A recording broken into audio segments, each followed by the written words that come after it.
every 4 years it comes along and splashes joy, spectacle and drama all over the globe.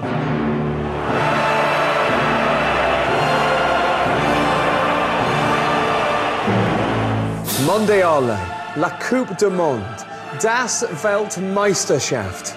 You mean the World Cup, Richard? Yes, Peter, I do.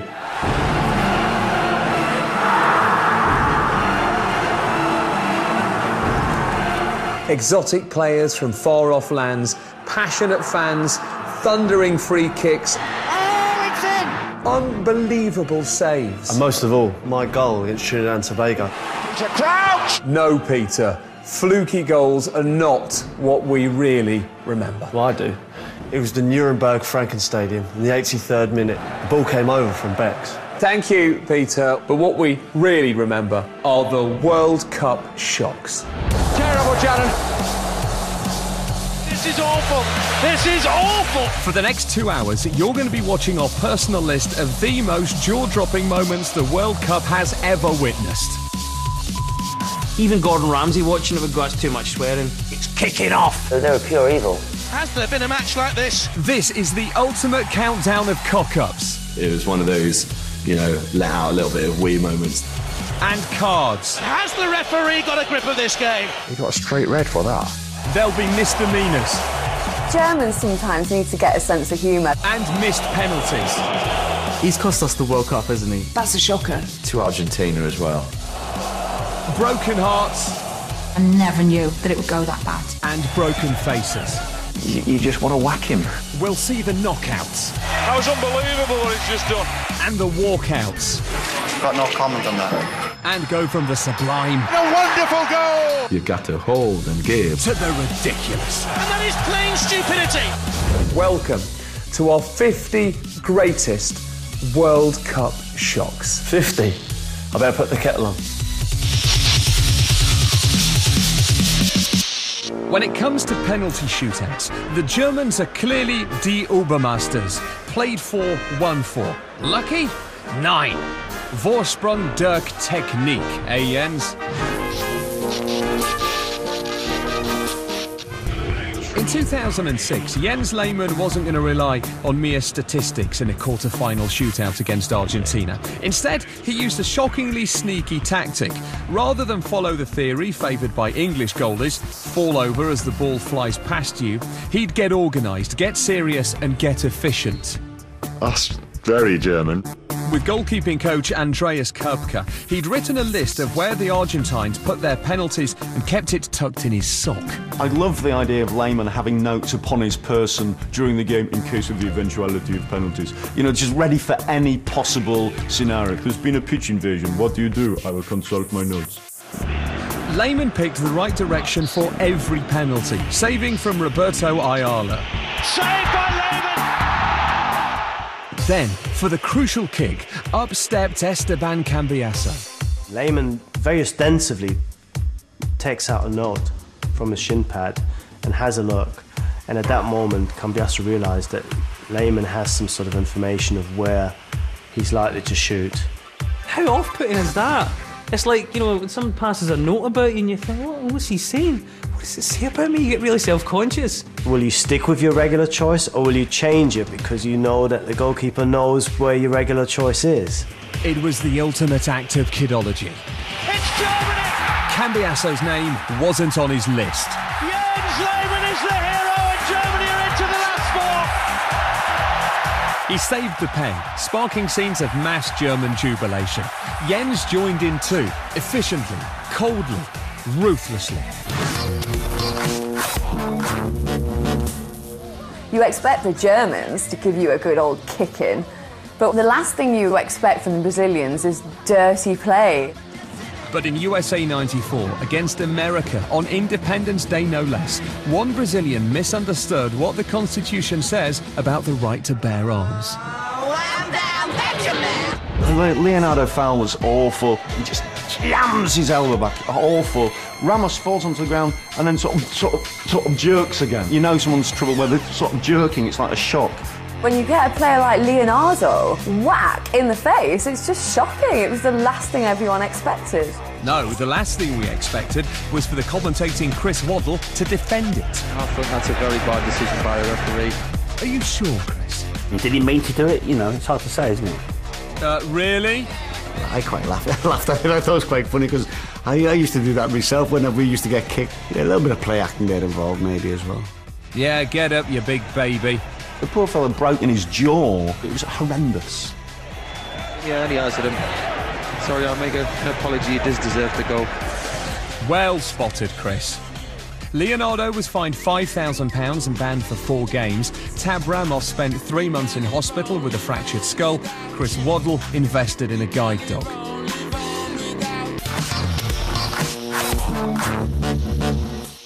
Scoring a goal at the World Cup must be an incredible feeling.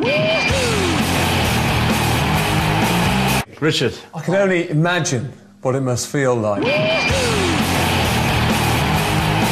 No, I once scored. It must be a truly indescribable feeling.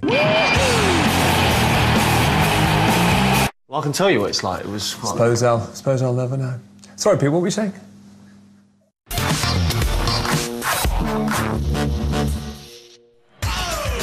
It was a shock to see Saudi Arabia at their first World Cup in 1994. It was even more of a shock to see them score. But it was an earth-shattering, seismic shock when midfielder Said Al-Owairan scored the best goal of the tournament. This is Owairan, a good run, good strong run, still in possession. Owairan, still there.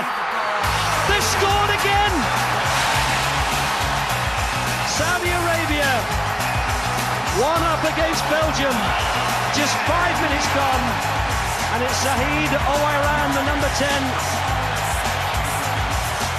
It was incredible. It was a new arrival. He'd launched himself on the world scene, and I haven't heard of him since. He went home a hero and enjoyed his newfound status a little too much. After being caught drinking with a Western woman, he was jailed for 6 months. From scoring one of the top 10 goals of all time in a World Cup to being banged up. Sad times. The prison team were happy, though. You're unbelievable.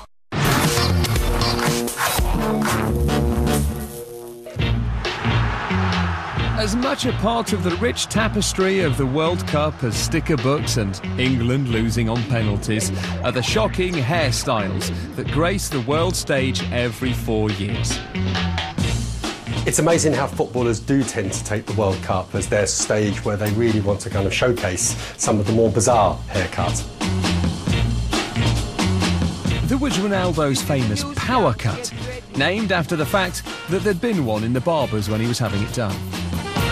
In the mysterious case of Bulgarian keeper Boris Mikhailov, hair has even appeared from nowhere. There you see it in 1994, there you don't in 1986. And who could forget the legendary mullet of Chris Waddle? The best football haircut ever of all time, I'll stand by it, is the Waddler. It is amazing. It's kind of like a hairy spoiler. It's hairy and it spoils your head completely. Shocking hair had been an individual thing. That is until Romania decided to indulge in a bit of team blonding.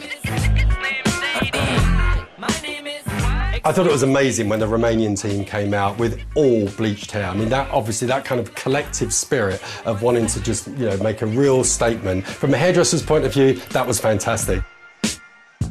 You can only get away with doing stuff like that if you're actually good. If you then go out in the second round, you look like an idiot, don't you?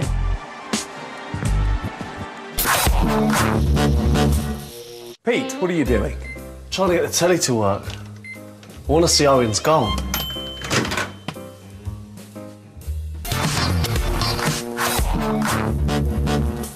He's gone past one. He's running so fast that I'm thinking he's going to lose it. Just the pace. Shrugging off challenges. Goes round another. Takes the strike. I'm thinking it's going to go wide. When England play Argentina, we expect a small, brilliant player to run through and score an amazing goal. And it happened in 1998. But this time, they got a taste of their own medicine. Kind of knew that he was a pretty special player. But even then, never expected him to score a goal that good. And I don't think Argentina expected him to score a goal that good. He's got back well. Now can Beckham set England moving? This is Owen. Taken in his stride. Chamot trying not to bring him down. It's still Michael Owen! He scored a wonderful goal! Is there nothing beyond this 18-year-old? Everyone off the bench. And what a moment for the teenager. And for England. You know, for an 18-year-old lad to have so much composure right at that final moment, it was like he was let loose in the playground. You know, and he went out there and just absolutely stamped himself right on the World Cup scene with an unbelievable goal.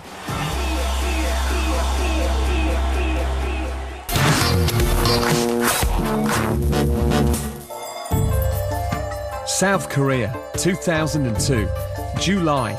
Average temperature 26 degrees, humidity 75%. Large Spanish man in polyester shirt. Yes, shocking moment number 45 is Jose Antonio Camacho and his ridiculously sweaty pits.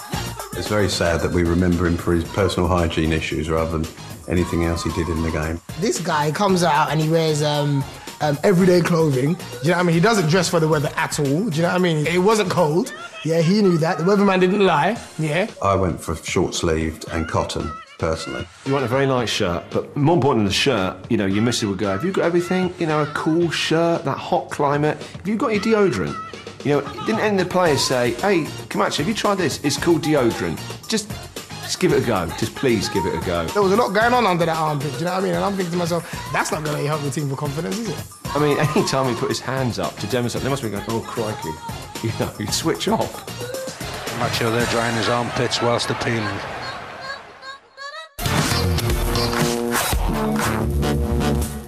The Roy Keane story was huge. Do you know, Roy Keane does what Roy Keane wants to do and won't be told by anybody. And in 2002, what Irish captain and talisman Roy Keane wanted to do was get kicked out of the Irish World Cup squad for throwing a giant strop. It definitely shocked me when I heard the news. It really, really surprised me.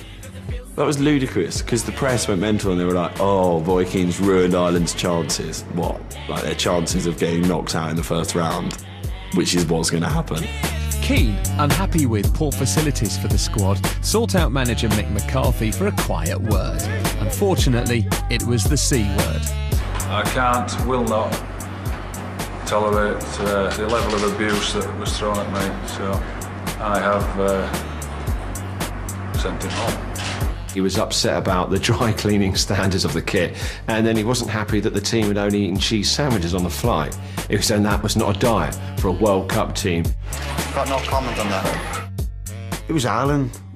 The preparations were never great, in all honesty. You know, in 1988 European Championships, we ended up in a hotel that had a nudist colony attached to it. Ireland made it to the last 16 without Roy, who'd flown home and spent the rest of the tournament walking his dogs. Roy Keane's dog must be the fittest dog in the world. How many walks does that dog go on? Whenever there's a news flash about Roy Keane, you know he's out walking that poor dog. Every sort of East End gangster you see, they always get dogs. Every mental person has a dog.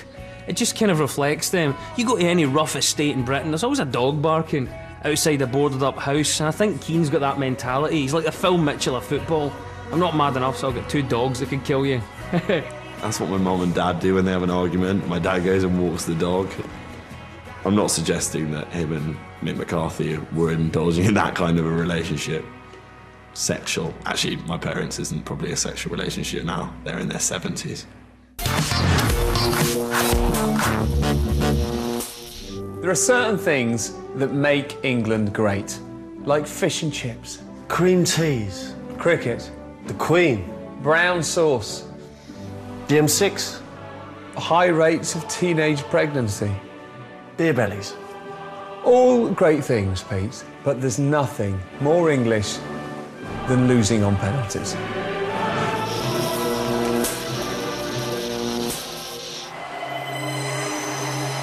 When it goes to penalties, what happens to England? You start packing the suitcase. But it wasn't always thus. At the end of extra time in their semi-final against Germany in 1990, England were heading into what was for them uncharted football territory. It was signalled as a new era. We're in penalties. And it was actually quite exciting. It was quite a new situation for us, but we had prepared for it. Gary Lineker is now asked to beat the goalkeeper, and does. England's first ever shootout was going well. Scores. This penalty lot was a doddle. Goalkeepers are making every effort to save these. Plus, we had the best goalkeeper in the world, probably. Peter was 40 then. You know, and he had a great World Cup. He kept us in a lot of times. As a goalkeeper, I think you just try and stay calm. And you really just hope that your luck's in. But because there'd been extra time, it was past 10 and normally he'd have been tucked up in bed. He knew what to do, he just couldn't quite do it anymore. Plus, he was up against Das Oberpenalty and Maschinen. The Germans so ruthless. Yes, yes, yes. All of their penalties were perfect. It's just like, what is this penalty machine? With the score level at 3 penalties each, up next was Stuart Pearce, regular taker and scorer for his club. Pearce had a thunderous shot, and the only thing at risk was the net. If there's one person you would bet your life on would be able to pull it out the bag for England. Can he do it for England? He can't! Ilgner has made a save. Everyone was very shocked when Psycho missed, even himself. He probably didn't imagine he was going to miss. But worse was to follow. That means that England have to score the next one to stay in it. But everything was okay, because up next was Chris Waddle, and he was clearly relishing the prospect. His shoulders are hunched, he's not even focused, he's not looking at the goal. He looked dejected. He didn't half give it some welly, though. It wasn't even just close, was it? Skied it over the bar. He should never have had his haircut. Love Chris Waddle. And when he smashed that over the bar, you feel the whole nation sort of all burst into tears at the same time. It's dreadful. Most players, I don't care what they say, most players want someone else to miss. And I know that a lot of players where you come on, you put your arm on your head, and you're really thinking, thank God it wasn't me. If you know that you're going to get a pizza advert out of it, maybe, yeah. Yes, whilst we were all too upset even to eat, Mrs. Waddle and Pearce cashed in with an advert. Pam Peters, unless I'm mistaken. Taking the pizza out of all of us.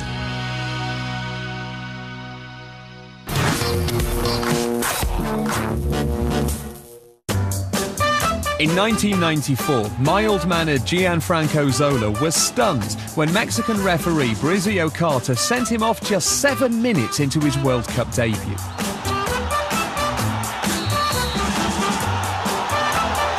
And it's a red card. It was a ridiculous decision by the referee. And I know that these happen to every country, but that one really sticks in the mind. Would have to say that I think a red card is harsh. I think, you know, he took it quite well, considering.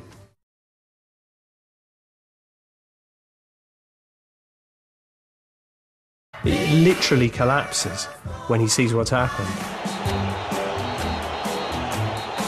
He's on his knees, sort of holding his chest like a baby.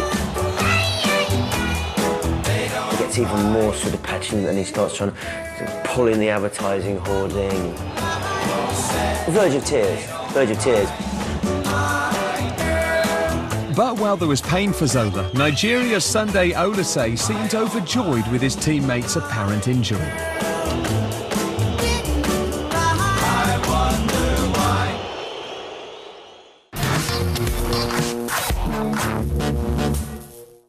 In 1994, England didn't qualify for the World Cup. Everything going wrong. I didn't know who to support. I did. Who? Anyone who was playing Germany. That seems right, doesn't it? You can never support the Germans. Ever. So when Germany faced Bulgaria in the quarter-final, we all knew who we were supporting. Everyone in England was an honorary Bulgarian.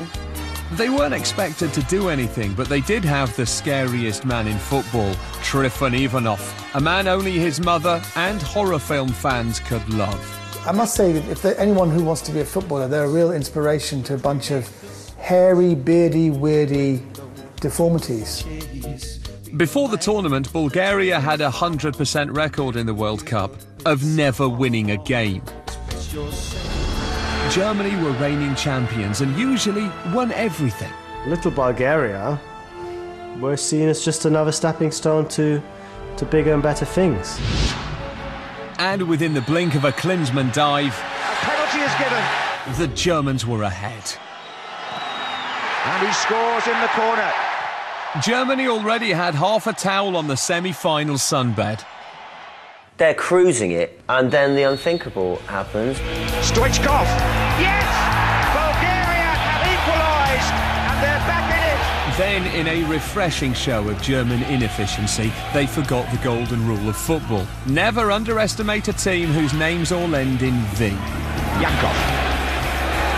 Let's go! Yes! Oh, look at this! For Baldies around the world, what an inspiration. This man generated so much power. That bald head flicked across and got enough power to beat the German keeper. The holders are out of the World Cup. Bulgaria pull off one of the shocks of recent modern football in the World Cup. The fact that they get beat off some little minnows like Bulgaria just makes it all the more sweet, doesn't it? The whole world was cheering for Bulgaria. Darker shame, darling, darker shame. Thank you for all the joy and pain. We love Bulgaria. Good old Bulgaria. Coming up, a sense of fear. I'm just thinking that I want this to go over. A sense of relief. When you watched that, you thought, I might give it a go next time I'm playing football. And a sense of humour.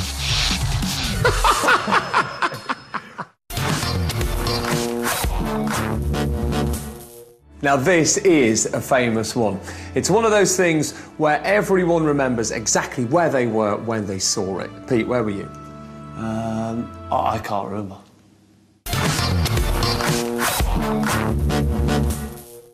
David Seaman was one of England's greatest ever keepers in 1998. However, 4 years later in 2002, he was 4 year older and about to do something shocking. The World Cup was in the Far East, Japan and South Korea, that is, not Lowestoft, and we got up at 7:30 a.m. to watch England's quarter-final against favourites Brazil. Incredible team, you know, extremely talented, technically miles better than we were. And we went into the game believing that if we beat Brazil, we would actually go and win the tournament. England even took the lead. Michael Owen for England, it's a great chance, and he scored! You think, oh my God, we're beating Brazil. This could be our moment. But after a Rivaldo equaliser came the moment that had England fans choking on their cornflakes. I can remember as soon as he hit it, I tried to move one way, realising that it wasn't going to be a cross, trying to get round, and then thinking, this is going to be close. I know I'm in trouble with my feet, so I know I'm not going to get to the ball. Now I'm just thinking that I want this to go over. Yes, or maybe you could just jump. Oh, and Seaman's been beaten. It's a goal.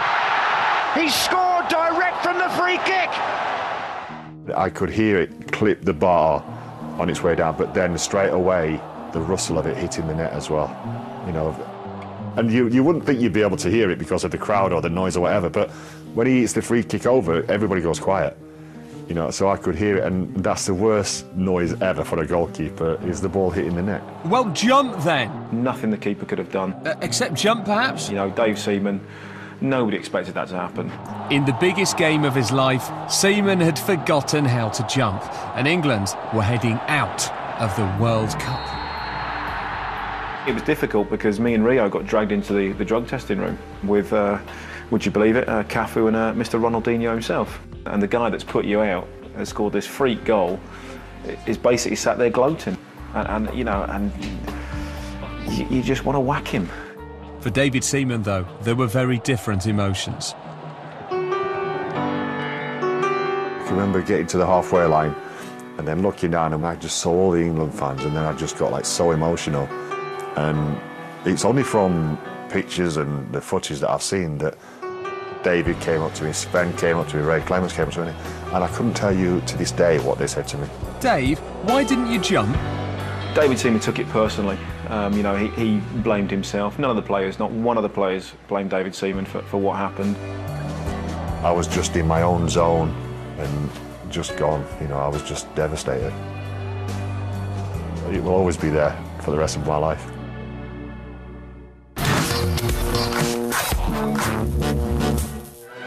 At number 39, it's the game so shocking, it even has its own web page.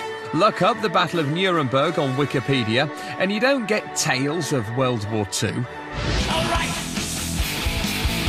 You get the details of a colourful 2006 World Cup match between Holland and Portugal. It was a horrendous game. It was horrendous. It was niggly.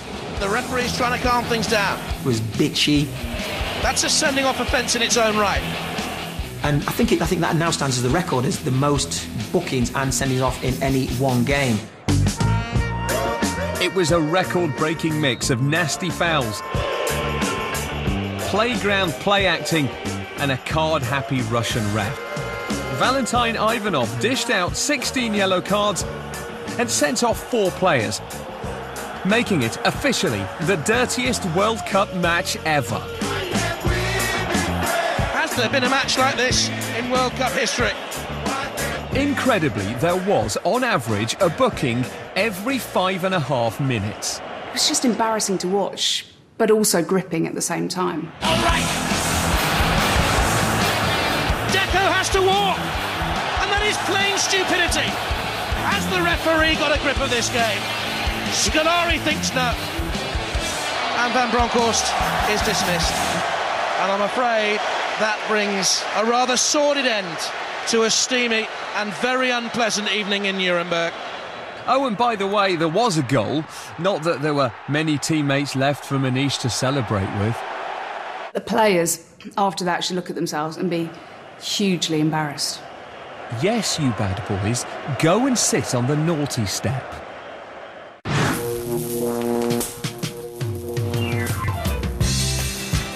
Footballers are always getting into trouble for doing silly things with their tackle. But in 2002, American substitute DeMarcus Beasley took this to a whole new level. It's modern-day football, there's cameras everywhere. Did you not think he'd be caught? Warming up as a sub against Mexico, DeMarcus pulled off one of the World Cup's most shocking tricks. Just about 25 cameras have all sort of zoomed in and gone, oh, he's feeding his penis down his shorts. What? Oh, he's urinating, okay. You just start giving it one like you'll do on a night out, ignoring the fact there's a puddle.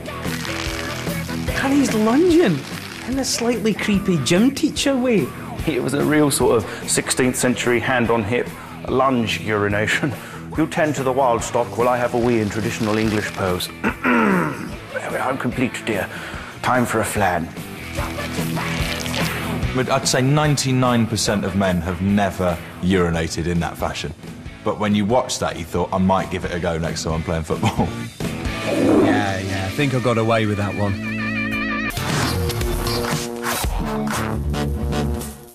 Richard, when are we going to get to see my goal? Peter Crouch! Later, Peter, later.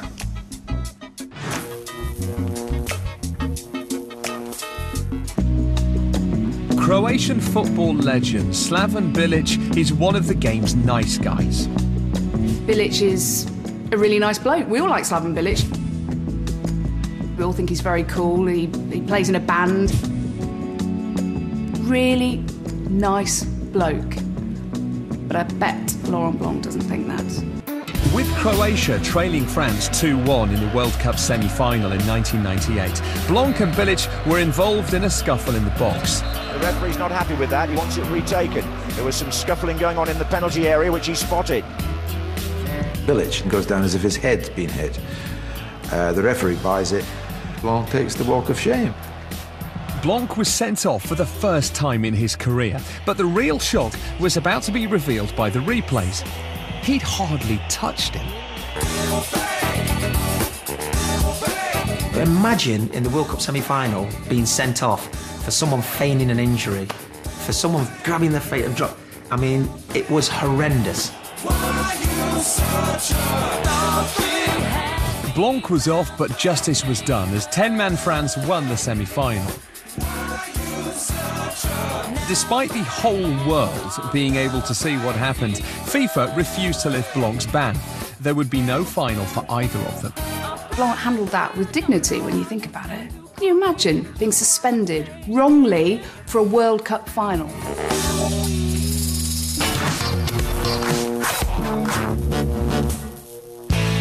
Current Chelsea assistant coach and part-time Uncle Fester impersonator Ray Wilkins did something no English player had ever done at the 1986 World Cup. And a red card has been shown to Ray Wilkins. When Ray Wilkins got sent off, we thought it was something of nothing. The Ray Wilkins sending off just seemed completely unnecessary. At a time when a two-footed leg breaker followed by a karate chop might get you a yellow, the sending off came as a huge shock. He ends up throwing the ball at the ref. It's an attack on the referee. Pretty serious one, if it weren't for the fact that it looked like it was a right-handed 5-year-old girl throwing a ball with her left hand. I mean, there was nothing to it at all. It went in the direction of the referee. There must have been some FIFA directive, red card. Wilkins, like... Back then, it just seemed an innocuous situation where he threw the ball away, and to be sent off was, I thought, was ridiculous. So England down to 10 men and everything going wrong. It was the only sending off of Wilkins' career, but for England, it was just the beginning. More of that later. You're being watched by 500 million people, and so if you score a goal, you'd better celebrate in style.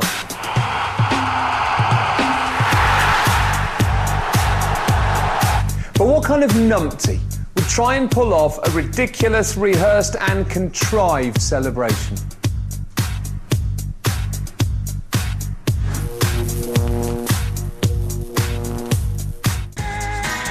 In 2002, a delighted Rio Ferdinand scored his first goal for England. I got an early goal, which was brilliant, and I'm claiming it. They say it's Rio's goal. How he's managed to claim this, I do not know. Is that keeper Thomas Sorensen doing his best clown impression? It wasn't even going in the direction of their goal. You say you're claiming it, and in doubt in your mind it might get taken away from you? No. Very convincing. But what followed was even more clown-like. Well, if the cameras were on me, they'd have seen me do a little jig. Unfortunately, the cameras did find him, and it was horrible. He's the greatest that's all.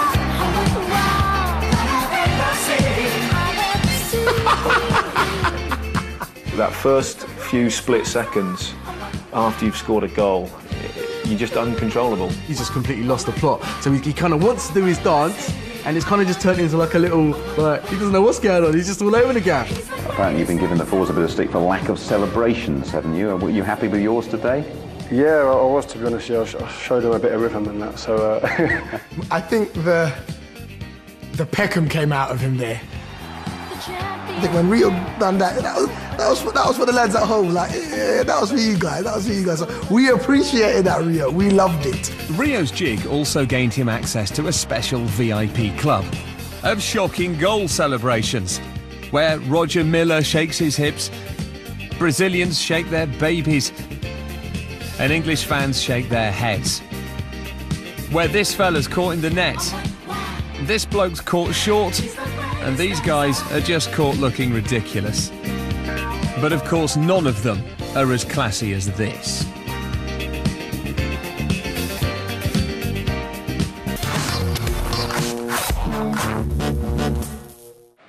Ireland made their World Cup debut at Italia 90. They were supposed to turn up, play 3 games, have a few beers and go home.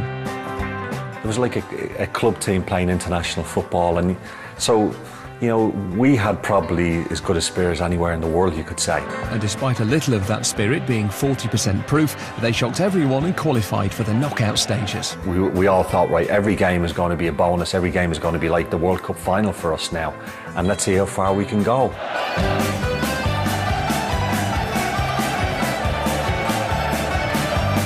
The Irish fans were the best anywhere. Well, the Irish won the singing about 5-0. We went out the same attitude of, you know, let's give it a go and let's see where this one takes us.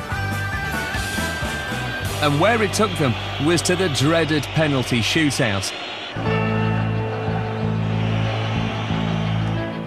It was a masterclass of penalty taking. That is, until Romania's last kick.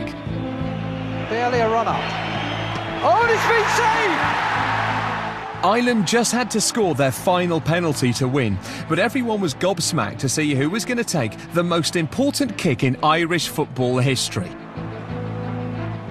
I always wanted to take a penalty. I think everybody was shocked when I was the one that stepped up. As solid as a rock as he is in defence, he's not the real, you know, your number one choice, is he, to walk forward and bury a penalty.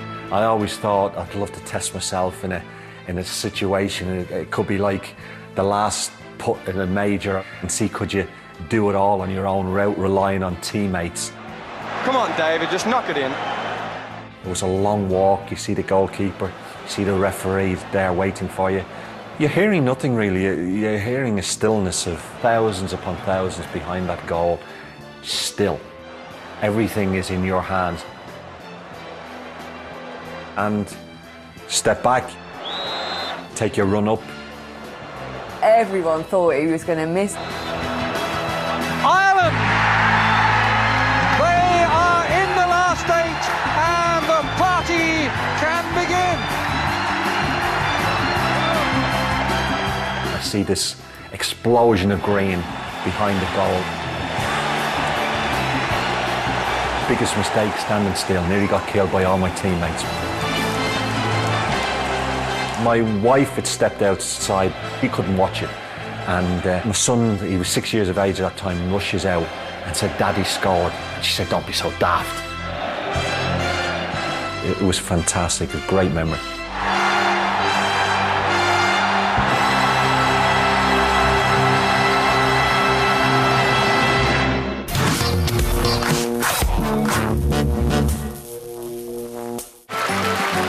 It's one of the World Cup's funniest ever songs. Scotland's 1978 effort, Ali's Army, a tub-thumping anthem about how they'd win the trophy.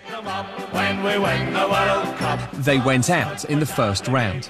Then, 20 years later, they shocked everyone by going to the other extreme, depressing realism. Don't come home too soon. That was all we could think of to sum up the hopes and ambitions of the Scottish football team in France '98. Thanks, Delamitri. Thank you. Just don't come home too soon. I wanted to write a song that was quite maudlin, that was about, you know, disappointment, and also about the fact that everybody thinks we're shit, you know. Don't come home, that was it. Oh, we'll see you very soon is what it should have been called. The song was written for completely honourable reasons, but it was allowed to be used as the official song for completely cynical commercial reasons, which I can hold my hands up and say I didn't stop it. That was like the longest lyrical suicide note in Scottish football history. It sort of summed up what being Scottish is all about. Just don't be too rubbish. Just don't come home. We were kind of forced to have the squad sing on it, and the squad were forced to sing it, and you could tell the squad just couldn't be arsed doing it. And all I really remember is that Andy Gorham is one of the most frightening men you'll ever meet, sitting in front of this sort of ring of players. And after the first take, he just refused to sing and just kind of stared me down.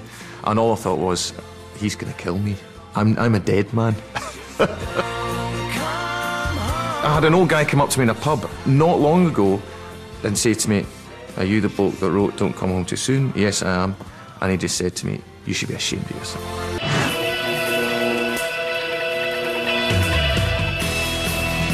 2006, a time when Brazilian Roberto Carlos was the best left-back in the world, and France's Thierry Henry was so good he didn't even need to use his hands.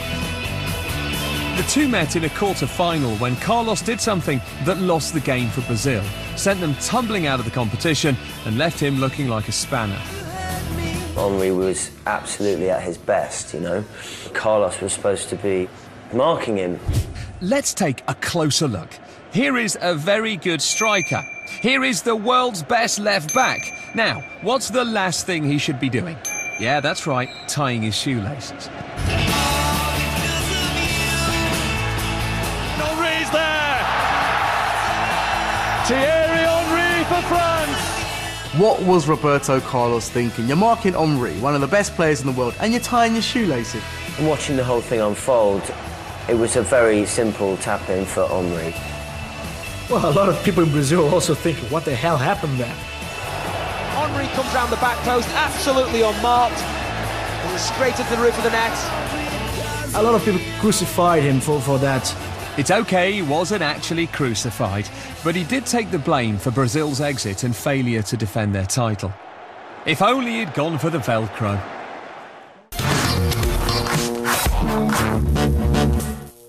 We were going to have a website where you could vote online for your favourite World Cup shocks, but unfortunately, Peter couldn't get the hang of the computer.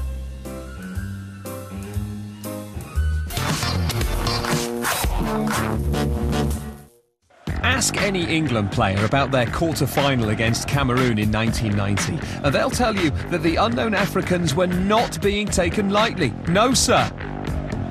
We certainly didn't underestimate the Cameroons. Cameroon were a very good side. We knew that they were a very good side. So we didn't underestimate them at all. That's the official line, but the footage from inside the tunnel before the game tells a different story. Look at him, it looks like party time. Plenty of smiles among the England players. They looked very relaxed when they came out. I think the English players probably thought almost amounts to a bye. You know, it's sort of, let's just play it. We're bound to win. Might be a bit tricky. They're probably fit, but we're gonna win. Cameroon in that World Cup added a bit of spice and a bit of magic because no one even thought they'd ever win a game or even score a goal. And soon the expected goal fest began with David Platt's header. Platts! He's done it again! Semi-finals, here we come. But 15 minutes into the second half, Cameroon forgot that this was supposed to be a walkover for England. The referee says penalty. We gave a silly penalty away. With a little shuffle, scores! England were taken aback, and just 4 minutes later, they were taken apart. Miller makes it look so easy, a kick in! And Cameroon lead! Now, only one team was going to the semis, and it wasn't England. Suddenly we were 2-1 down, and to be honest, I didn't think we'd come back from it. Just look at the expressions on England faces and the reaction in the crowd. It was one of those you thought, we can't lose to this team. Yeah, we love them, they're great, but we can't lose to them, can we? They needed to summon the glorious spirit and courage that has run through the veins of Englishmen, from Agincourt to Waterloo and the Battle of Britain. So, Gary Lineker fell over in the box.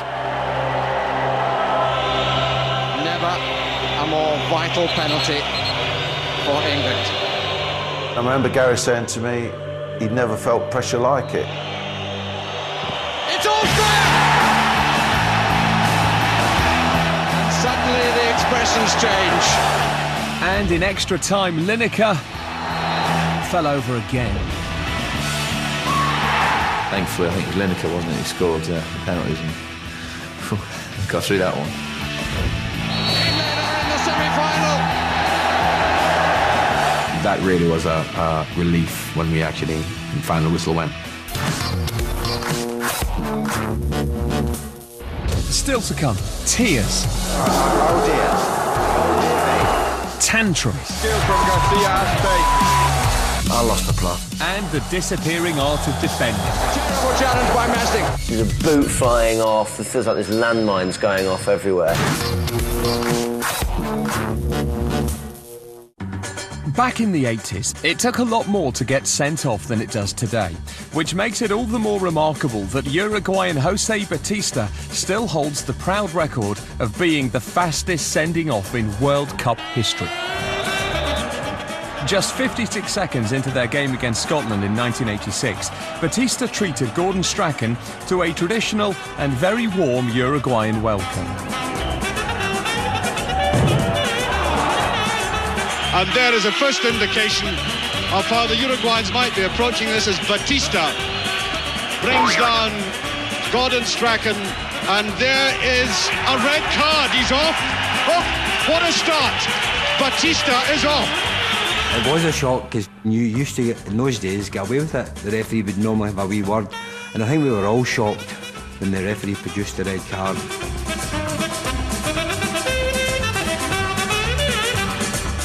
Strachan's been tackled before. He was a bit of a terrier himself, but he looked dead.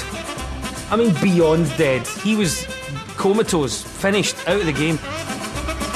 He tries to get up in that kind of cartoon way, that he tries to sit up and then he goes, back down again. All that was missing from the end of that clip was wah, wah, wah, wah. What a lift for Scotland as well, we felt. Great chance against 10 men. And so it proved, as brave Scotland heroically battled against 10 men for almost the entire match and held on for a momentous 0-0 draw. It gave Scotland a one-man advantage, which you knew we wouldn't take any advantage of whatsoever. England, England, England. Better than the Spice Girls.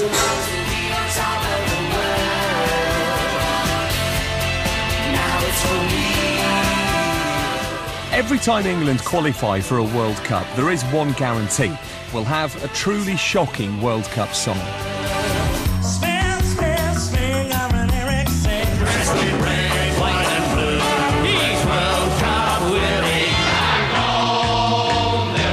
Ooh, suits you, sir. However, in 1990, something truly disturbing happened. England's World Cup song was actually all right.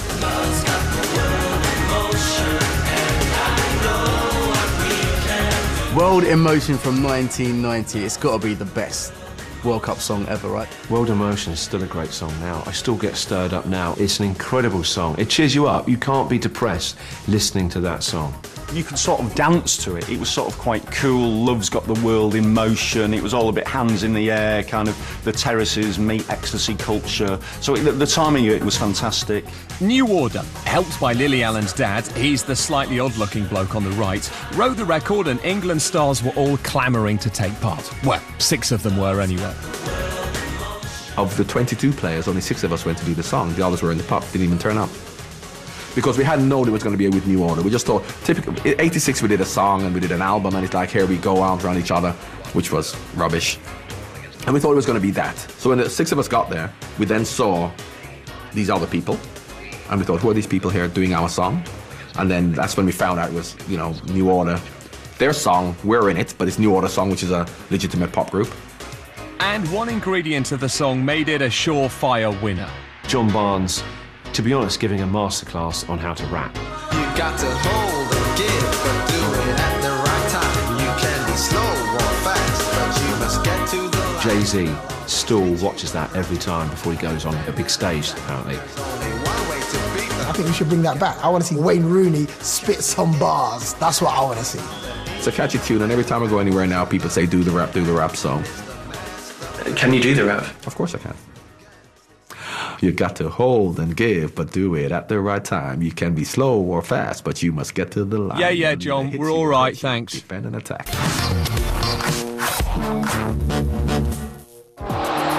Imagine breaking a World Cup record by scoring 5 goals in one game, but not even being the biggest shock of the match. It is now 5-1, and Salenko has written himself into World Cup history. Well, that's what happened to Russian Oleg Salenko in 1994, when he was upstaged by the king of the corner flag swingers, our old mate, our very old mate, Roger Milla. I loved Roger Milla. For 2 World Cups, he just captivated all of us. By scoring Cameroon's consolation goal, he became the oldest goal scorer in World Cup history. Age, 42 years, 1 month and 8 days. The old man has not lost the magic. The only thing missing is the wiggle by the corner flag. I loved Roger Milla, this guy from Cameroon who could score at the age of 107, and I think that's a conservative estimate. It was like a lesson for old people. Between him and Victor Meldrew in the 90s, they were carrying the grey flag, saying to pensioners, you can do it as well.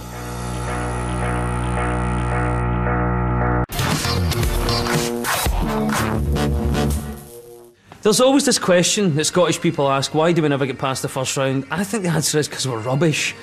This is less of a moment and more of an eternal phenomenon trundling aimlessly through the mists of time. Yes, it's Scotland's World Cup record of being knocked out in the first round more times than anyone else. 8, in case you're wondering. Yeah, thanks for coming. See you next time. They've sort of assumed joke status. They are the easy game at this level. We're maybe the only set of fans that go in expecting to be defeated handsomely every time. It's glorious failure. And when you go with that attitude, anything's a bonus. If we get a throw-in, we celebrate it like a goal. Yes, can't believe it. Another goal kick. This is amazing. We are a very, very inventive nation, and we can find the most creative ways to be eliminated from tournaments. And Scotland's creative juices were really flowing at Italia 90 to ensure their proud record stayed intact. First, they lost to Costa Rica. We've never even heard of Costa Rica. We all thought it was some 18 to 30 resort in Spain.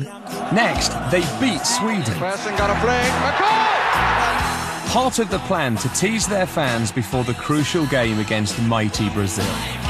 Picture the scene. Scotland fans have optimism, always a dangerous trait. All we have to do is get a point and we're through. 80 minutes gone, we're doing brilliantly.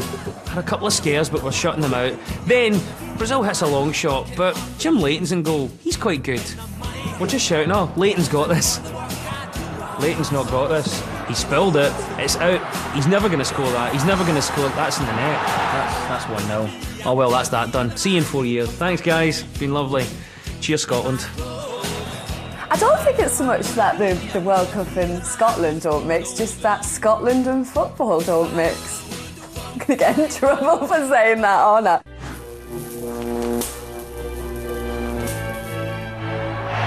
And the crowd in the Azteca Stadium stand to him. We're here witnessing the greatest player in the world scoring one of the greatest goals.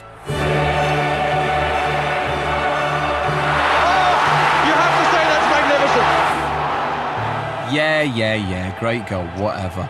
The shocking thing about this is why didn't anyone foul him? We look like we're scared to tackle him. I don't know what it is. I mean, it's easy sitting there watching, saying, do something. And you're thinking, bring him down, foul him, bring him down, do anything, kick him, bring him down. Sometimes it's just difficult to even foul him. England's players seem to go into some kind of trance. Someone, pretty much on the whole run, jogs about 2 metres behind him. That was Peter Reid. And I don't know if he's just trying to get a good view, thinking, good run. Yeah, this is a good run. You've got to remember that this was the team that included Terry Butcher, who even back then looked like he worked in B&Q. In a FIFA poll, it was voted the goal of the century. But England keeper Peter Shilton doesn't really rate it. I think he only beat a couple of men in the run, but obviously he ran a long way with the ball, which was something that made the goal look fantastic. And there is a very dejected man.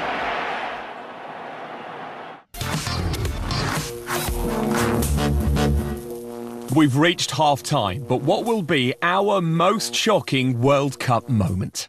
It could be Maradona. Or it could be the Winker. Or it might be that bald French bloke. Beckham. Or even Diana Ross. That could be my goal. Peter Crouch! It won't be.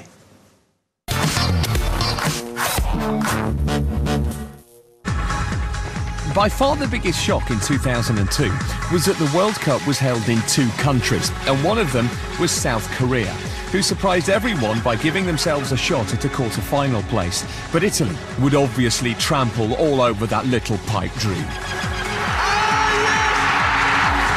What a story!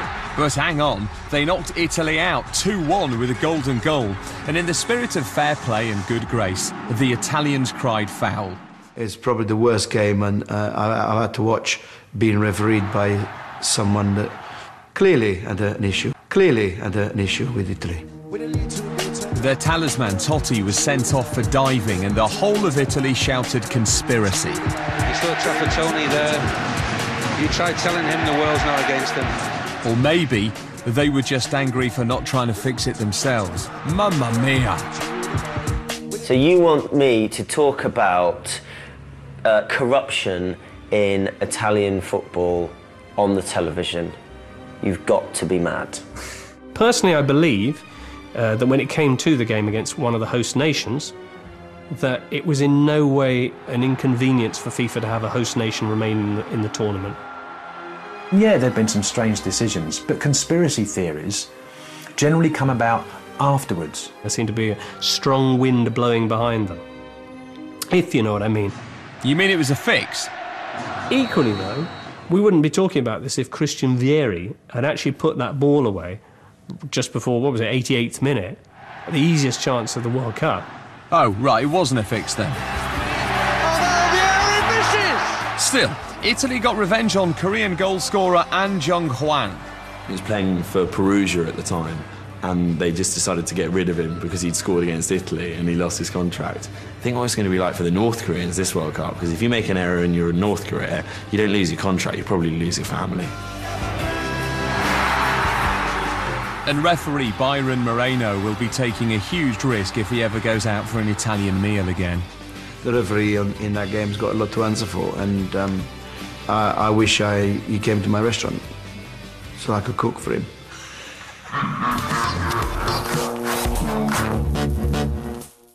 It's important that when you lose, that you take it with good grace and show respect and dignity to your opponent.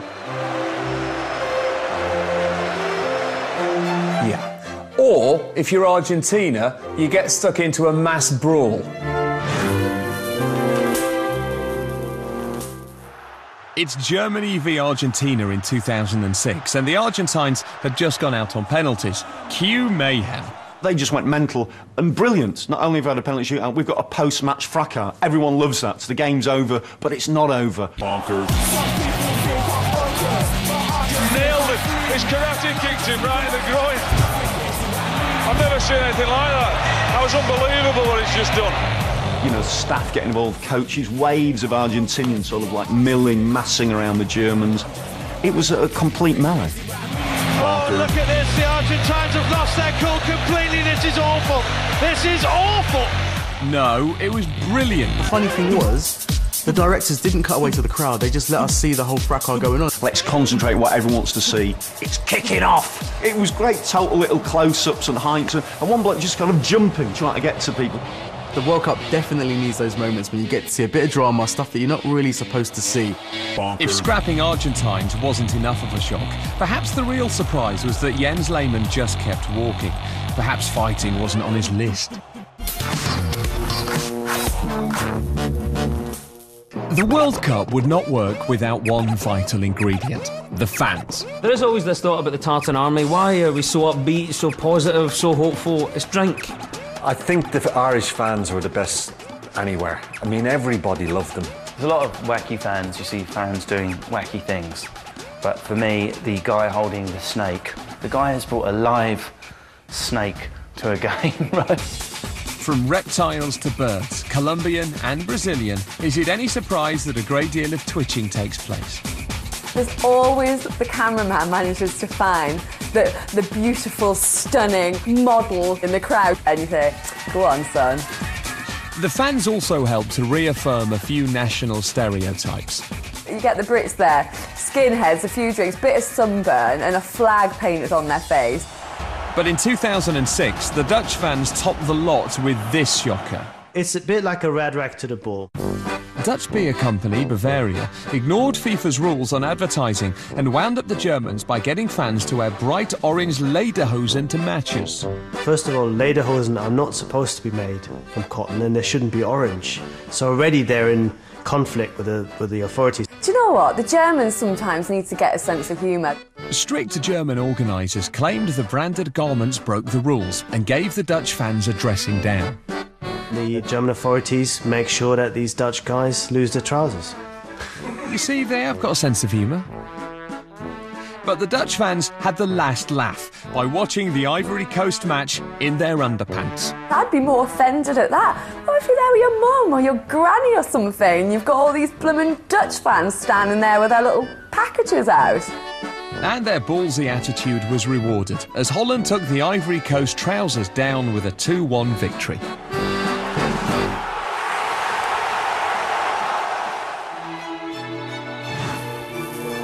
At number 22, it's a nasty surprise for England.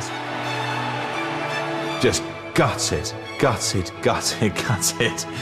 Adams, Shearer, Owen and Campbell waiting for Anderton's kick.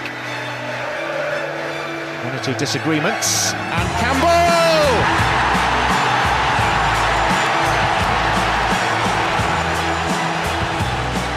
When Sol Campbell headed a very late goal in the Argentina match in France '98, a famous victory was on the cards. Enormous kind of euphoria. I was over the moon, absolutely ecstatic. And you're celebrating with Campbell, basically. But the referee had a shock in store. I couldn't work out what he'd blown for. But then it gets all of a sudden there's some confusion. You realise it's been disallowed, and then you go mad. No, the referee has ruled it out, and he says no goal, and Argentina have already taken the free kick. They put the ball down and off they went. With half of England's team still celebrating the disallowed goal, Argentina had the downright cheek to restart the game. What the hell are they doing? Stop them! They're not allowed to do this. We just scored. What's going on? I saw the Argentinians trying to make a break on us, and then it was like, yeah. Just sprinting back. I don't think I've ever tried to run so fast. And 3 or 4 of the England players were off the field and have been shoved back on, literally, by the England coaching staff. Luckily, I made the tackle that meant that we were able to get back and organise for a corner. Certainly would have been a terrible way to concede a goal. That absolutely killed me, that last run. I think I come off about 10 minutes later. That is the best thing that Darren Anderton has ever done. But that's only because he had knowledge that the other players didn't have because they were too busy fawning over Sol Campbell. When the dust had settled, replays showed that Argentina's keeper had received a shock of his own in the shape of Alan Shearer's flying elbow. Look at Shearer's right elbow. Well, there was a case for a free kick.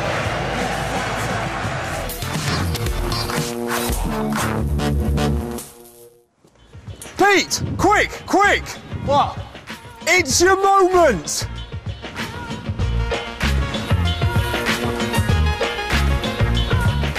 It's about 80 minutes into the game against Trinidad and Tobago. We are playing pretty poorly. Crouchy is not having a great game by any stretch of the imagination. He's already spooned a shot off that's nearly gone out for a throw-in. But then, with the game heading towards a humiliating draw, our Peter came up with a cunning plan to break the dreadlock. Why should you try to be much taller than you are? Peter Crouch! Crouchy, in spite of the fact that he's about 3 foot taller than his marker, has just sort of grabbed the guy's dreadlocks and heaved himself up like you would in a school gym on a rope. Why should you try to be much taller than you are? Inexplicably, it was given. The guy's just like rooted to the spot as Crouchy's just heaving down. I mean, I still loved it. I mean, don't get me wrong, I absolutely loved it. Fair play, Crouchy. If you get away with it, go for it. And hey, he's been scoring ever since, so keep pulling dreads, Pete. Maradona proved that if you can't win fairly, a little bit of help's always welcome. Shocking. England's tallest ever player resorting to girly hair-pulling tactics against World Cup minnows.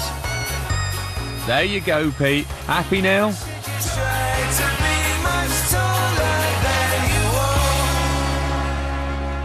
What was it? Nothing. You didn't miss much.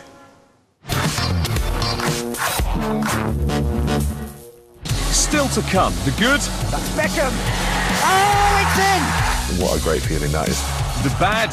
Should have been off a few minutes ago. It's actually his third. I don't make mistakes like that, or I didn't. And the ugly. Oh, he might not run. He can't half score. I think every Englishman probably laughed out loud, said, "I told you so." Although England failed to qualify for the World Cup in the USA in 1994, several Englishmen did play for Ireland. To qualify to play for Ireland, you had to have worn green at any point in your life. The only player, I think, in that team who had any kind of accent was John Aldridge, and he was clear Scouse.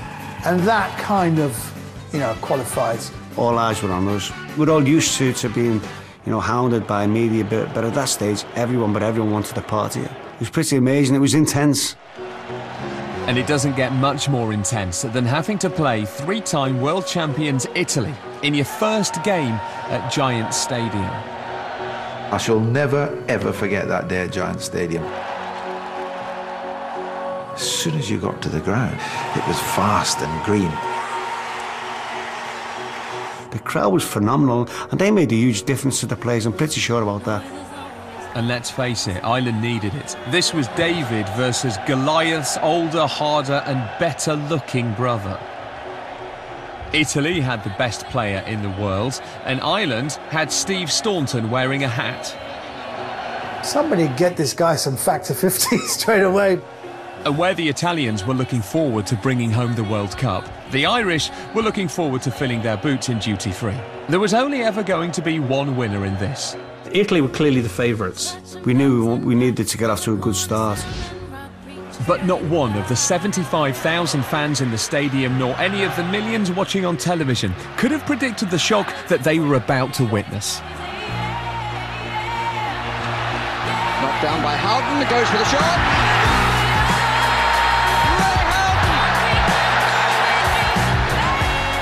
Ray Houghton was so surprised he wasn't sure what to do, so we went for a spectacular Level 1 primary school forward roll.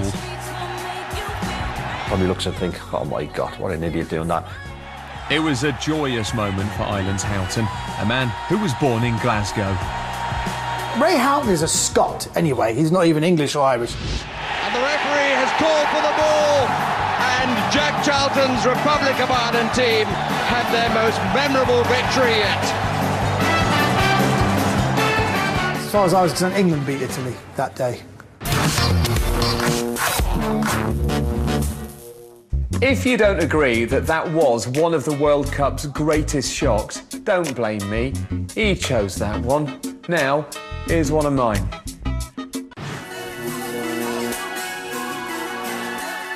You can achieve whatever you want in your sport, but one little thing can completely taint your career, and that's all you'll ever be remembered for.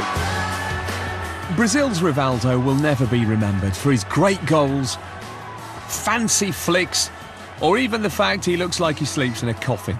No, he'll be remembered for this. Turkey's Hakan Ünsal kicked him the ball, but Mystic Meg, Yuri Geller and the entire Question of Sport team would have struggled to predict what happened next.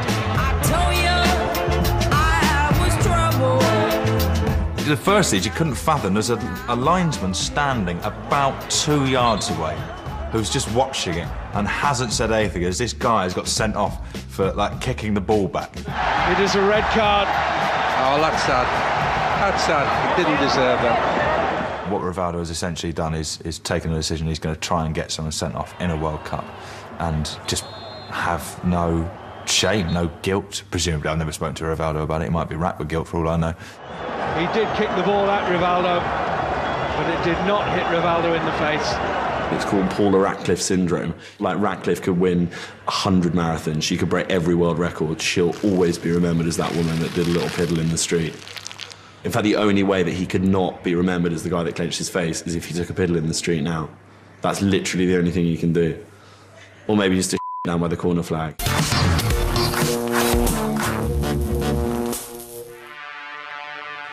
We've now come to a very painful part of the show. For those of you of a nervous disposition, look away now. I can't watch. France 98, England Argentina, the last 16. Yet again, it's going to be decided by penalties. Our history of penalty taking is pretty well documented. We're not very good at them. Watching England take a penalty is like watching a small child without armbands learn to swim. I have no idea why England are rubbish at penalties, and if I knew the secret, I wouldn't tell anyone. England had gone out on penalties to Germany 8 years before, but when David Seaman saved an Argentine penalty, things were looking good. Now the limelight, and saved by Seaman! I've got a picture of me celebrating that penalty save, and and you can see like the joy and like the relief. I can remember like walking to the side, crossing over with the Argentinian goalkeeper, and thinking like, we've got to score now to really push on this advantage. If England could score, they would heap pressure on Argentina. Up stepped Paulins. And Seaman's save counts for nothing. Another English player had missed. Hadn't they been practicing?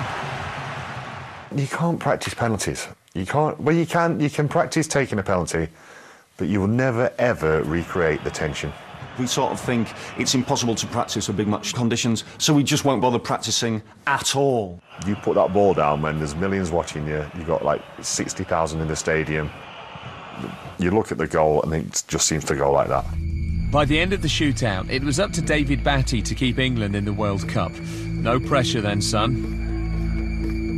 I don't really remember seeing David Batty ever take a penalty ever in my life. What's he doing? So we'll send David Batty, who doesn't even take them in training because he feels like he might be up for it. Standing in front of him was Argentina's keeper Carlos Roa, a Seventh-day Adventist who refused to do anything on Saturdays. Unfortunately for Batty in England, the game was played on a Monday. It's Batty, and he has England again, are out of the World Cup on penalties. It's extraordinary. It's that moment of, that's it, you're out. This is it, we're out of the World Cup now. Missed a penalty, you're out, you're going home. Dreadful times. To Argentina as well. Oof.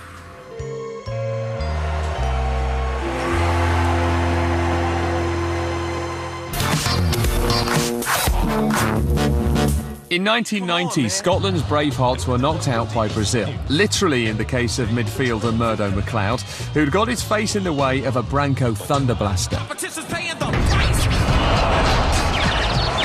He hits a free kick and decks a Scottish player, I think it is McLeod.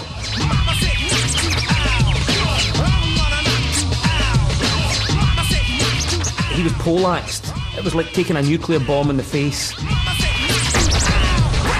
A lot of people in Brazil started saying afterwards that, well, maybe he killed that guy. That guy's dead. And in school, I remember my friends say, yeah, that guy's dead. No, I'm still here to tell the story. If only he could remember it. Eventually, when I get back onto the feet, I still didn't know what I was doing and who we were playing against or what way we were shooting. Not that it would have really made a difference for Scotland. Well, people always ask me, did it hurt? I still don't know, because I don't think it hurt, because I don't remember anything about it. Poor Murdo, but from that moment on, national hero. We love you. We want to get loaded, and we want to have a good time. For 8 years after his wonder goal against England, Maradona lived the high life, literally. He was banned in 1991 for 12 months for drug and maybe fashion-related crimes. There were rumours his career was over, but somehow he got back into shape and into the Argentina squad for the '94 World Cup in America. He was back. We love a comeback. He was back on the ball. He looked great. The old Maradona was back. Yes, he was back. And in a match against Greece, he showed the world he still had the old magic in him. Maradona! But his saucer-eyed celebration got the world thinking, hold on a minute, what else has he got in him? He was like screaming, bug-eyed into the camera.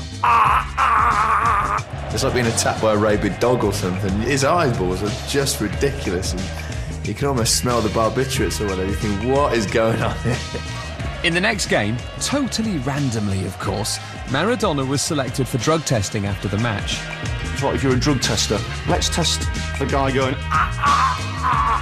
Perhaps the drug testers saw that and thought, we'll have a little chat with our mate Diego afterwards and just give him a little test and just see.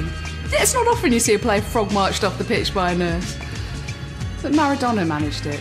He must have melted the cup, whatever he had to pee into. I would not want to go anywhere near. It's probably still cooling down now somewhere in the laboratory. Maradona duly tested positive for ephedrine, a performance-enhancing drug illegal in the USA but readily available in chemists across Buenos Aires. He was kicked out and banned for 15 months. Adios, Diego. Revenge is a dish best served cold. I think every Englishman probably laughed out loud and said, I told you so. Well, he might not run, he can't half-score. He was sent home in disgrace and would never play for his country again. We want to get loaded, and we want to have a good time. But they did make him manager, though. See you in South Africa. Peter, are you any good at free kicks? No, not really. But I know a bloke who is.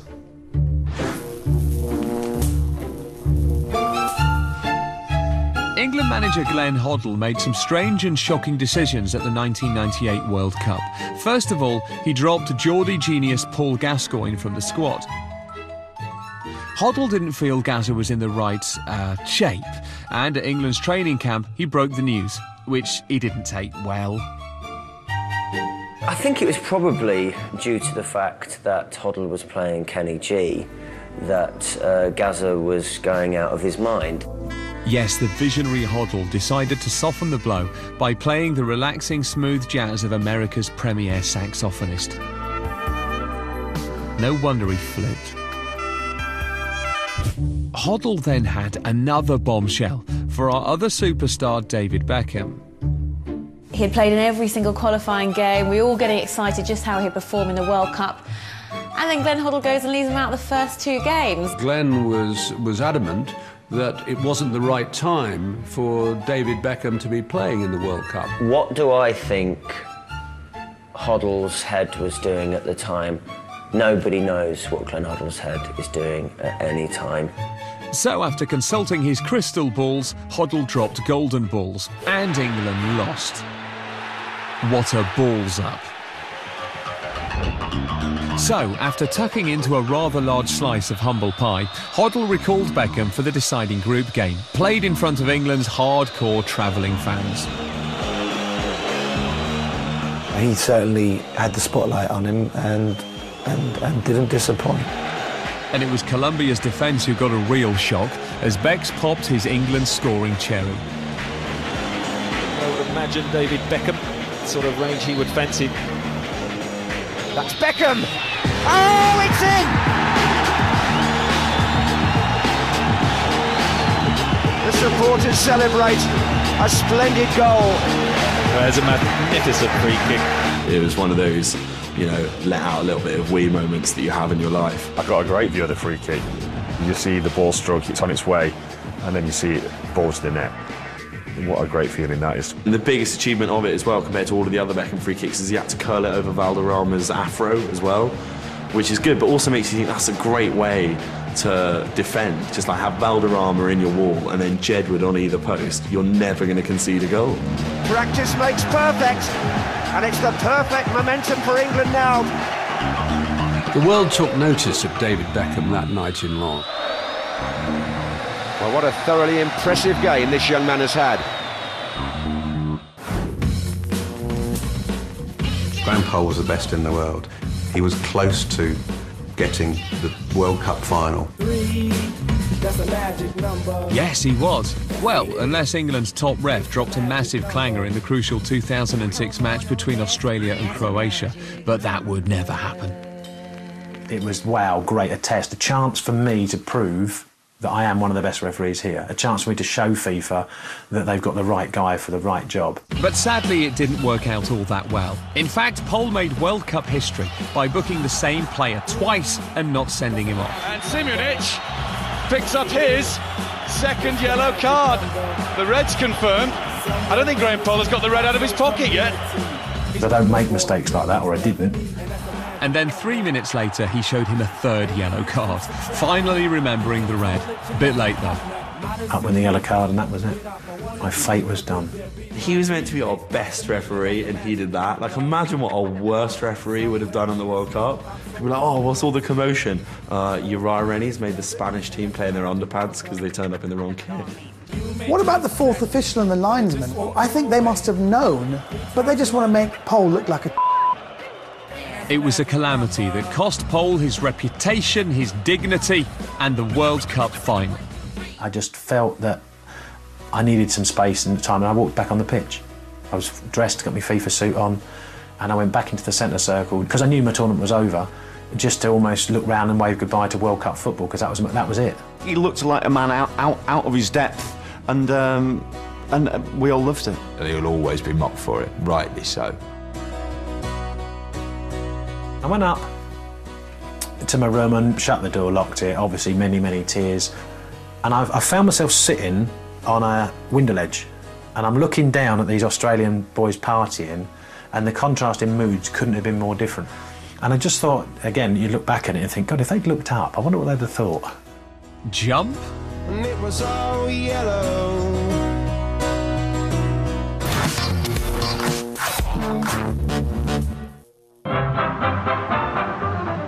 Orlando, Florida, 1994. It's 105 degrees in the shade, and Ireland are losing 2-0 to Mexico. And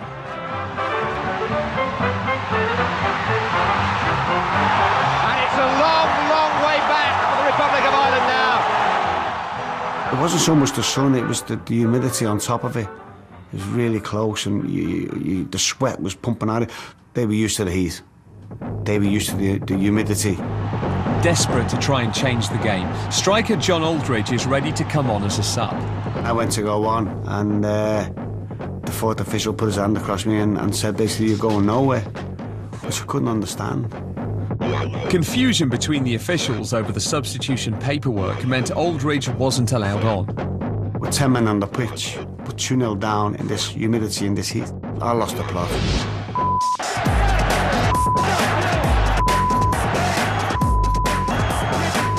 And then the words came out, species, they all come out. I've sworn a few times. Right, what bad words haven't I said yet? Oh, there's another curse. Even Gordon Ramsay watching it would go, that's too much swearing. Words came out that I didn't even know I had in my vocabulary, you know. I completely lost it. I was nearly fighting with him. He'll be off before he's on if he's not careful. I can understand his frustration. He wants to get involved in the action, but this isn't doing him any good. Poor Jack, who got involved. They fined him $12,500. When I seen it, I just had to put my head in my hands and thought, oh no, you know, when you make a blunder like that, you don't want all the world to see it, you know, on a vast number, billions upon billions of people. Aldridge is ready to go. That's the understatement of the day. It was just pure football and pure man from the British Isles abroad going mental on a holiday. It was great.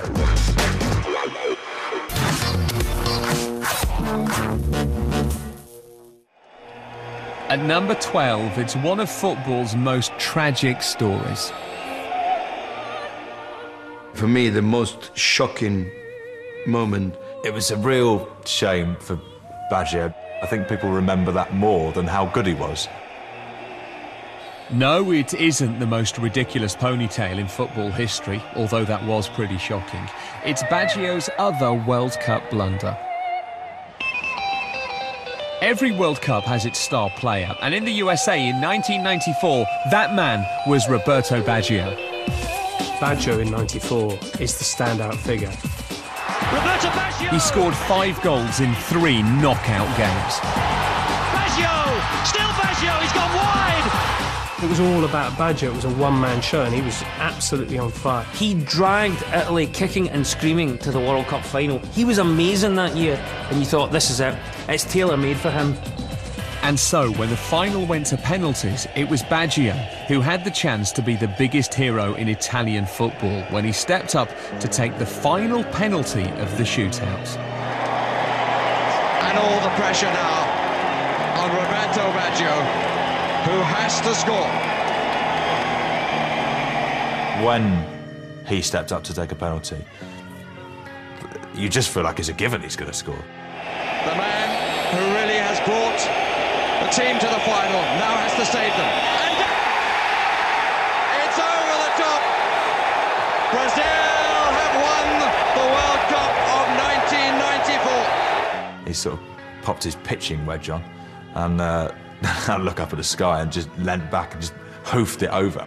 He fired it over the top. In fact, I think that ball's still travelling. Italy's greatest player for decades misses the most important kick of his career. But what a way to lose. I suppose in some way serves him right for having that ludicrous sort of rat of a ponytail.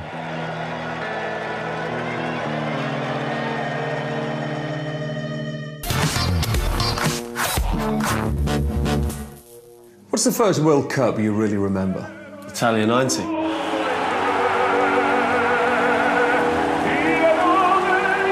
Oh yeah, Gaza, Lineker, Klinsmann, Pavarotti. And Massing. Who? Benjamin Massing, the man with the amazing tackle. Cameroon made a big impression on the World Cup in the opening game of Italia 90. Cameroon were a very physical side, very strong. And they had some very, very tough players, as Argentina found out. They had a carefully thought out tactical plan to deal with the reigning champions. They'd knock 7 bells out of them. First, midfielder Kana Biik was sent off for kicking Kanidja. Then his brother bulldozed a winning goal. Biik. Oh, he scored! They even tried to take out Argentina's fans. Did it actually strike somebody? I think it probably did. But most shocking of all was the World Cup's most perfectly synchronised foul, starring Man Mountain Benjamin Massing. Well, it was GBH, really. Koundé pulls out of the challenge. Not a good one by Ndeep. Referee allows him to go on. Terrible challenge by Massing. Take me out!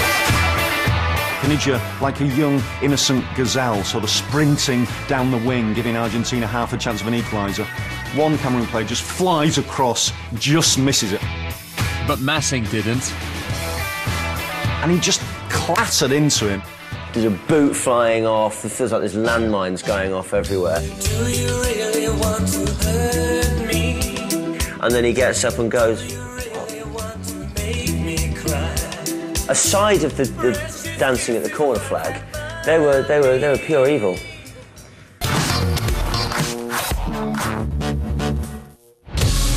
We're into the top 10, but what will be our most shocking moment of the World Cup? Maradona! This wasn't fair. Dad, this isn't fair. Why is this happening? It was a full projectile gob. Rijkaard spat on Boller as he walked past him. I could have just put my foot through the TV. Look at that. Did he just wink there? Peter, which country has had the most World Cup defeats? Mexico. The most draws? Germany and Italy. The most wins? Brazil. Which country has gone out on penalties more than any other? Is that a trick question?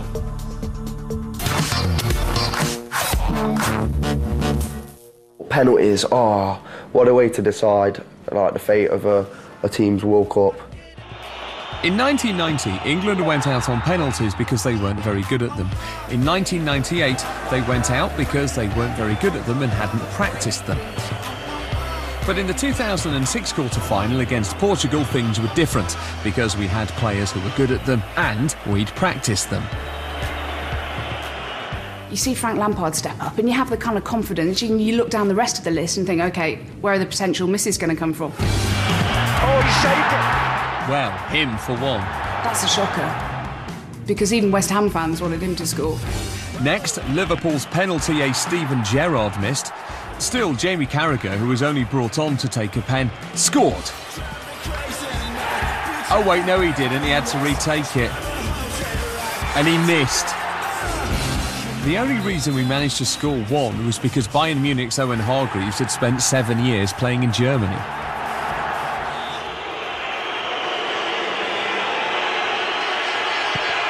He's done it!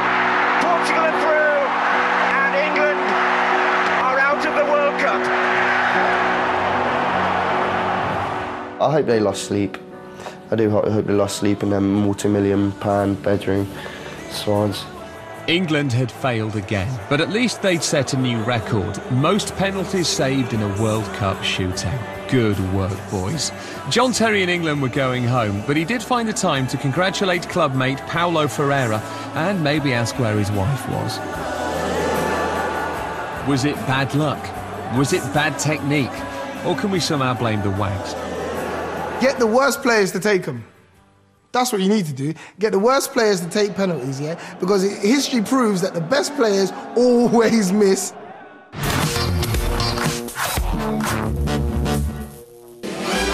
America, land of the free, home of the hot dog, and inexplicably, the venue for the 1994 World Cup. Personally, I don't think the World Cup should have been in America. They don't like football. They call it soccer. I guess it was slightly controversial that America got the World Cup in '94 anyway, because you're a bit like, they don't play football, why are they? Fine. But then you think, they put on a good spectacle. And what a spectacle the opening ceremony promised to be. There were balloons, there were people in traditional costumes, there was even Diana Ross. What could possibly go wrong? I remember that being absolute farce. Motown's answer to Frank Lampard made a lung-busting run the length of the pitch, whilst at the same time, amazingly, singing without moving her lips.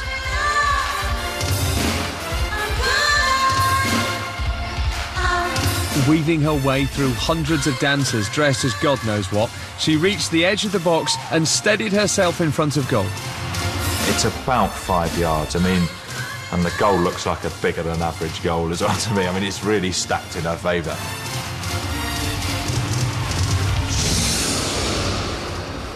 She spoons it horribly off to the left. I don't know whether Waddle had been coaching Diana Ross when she took that. Wow. It all just sort of carries on. They just carry on like, yeah, that went pretty well, guys. Oh, yeah, carry on. Yeah, keep singing, that's fine, that's fine.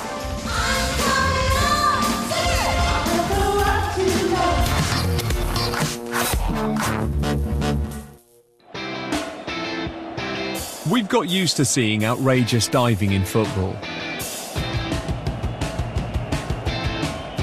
But back in 1990, it was as foreign to us as drinking in moderation.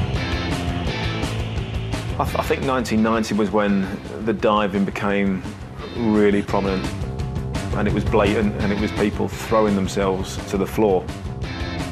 And nobody was throwing themselves more creatively than Germany and their striker Jürgen Klinsmann.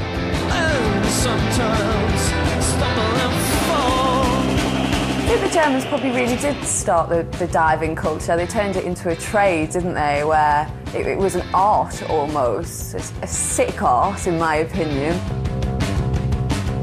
Klinsmann was doing triple salchos. He wasn't just going down slightly easily. He wasn't being nudged and it's a foul and he wanted to prove it to the referee. But these triple salchos and the kind of extra movements that he put into it were just embarrassing. Klinsmann gets brought crashing down. He didn't realise that it was a problem. He felt he was doing his job as a striker, which is either to score or make sure that your opponents get sent off, or you win a free kick, or if you can do both at the same time, even better. Deception is part of football, and the Germans were just first to get there, I think. But of course we would never indulge in such antics, would we? Did Michael Owen dive against Argentina? Yes. Possibly. It's open for debate. No, it's not, because he did it again.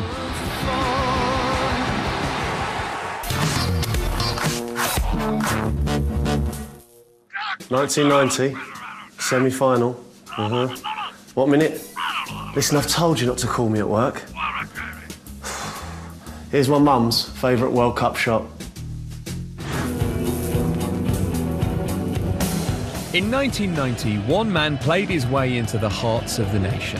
I think everyone fell in love with Gazza in that World Cup. And it was so exciting to actually have a player as good as him. He was just that crazy, idiotic Geordie lad who, you know, everyone's got a friend who's a bit touched, and he was everyone's friend who's a bit touched. He was traditionally British, he was mad as a March hare, but he was a genius.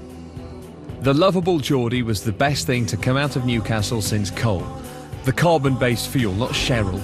And he'd taken England to a World Cup semi-final. Gazza was on fire in that tournament, and that match he was on fire. Not literally.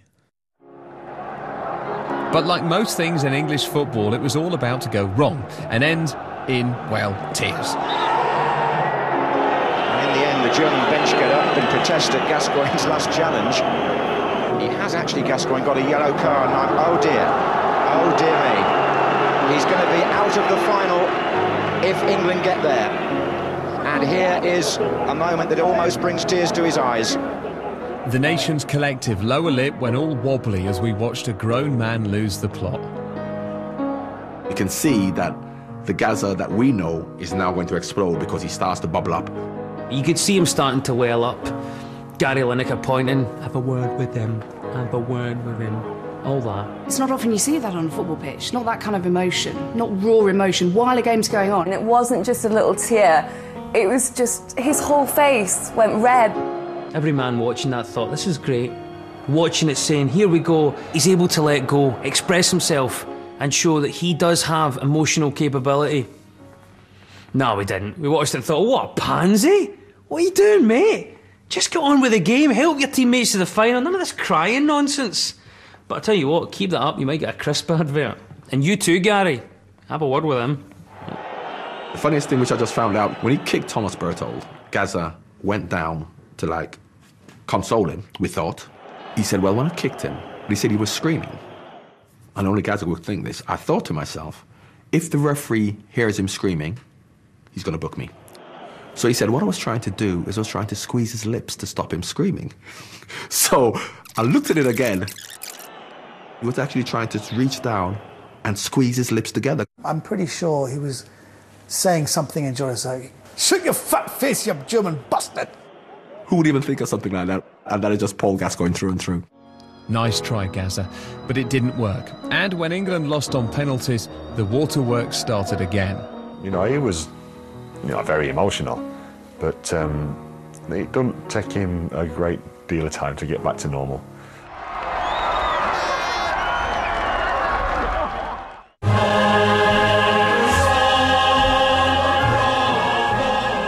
When the world tuned in for the 1998 final between France and Brazil, a collective gasp could be heard across the globe.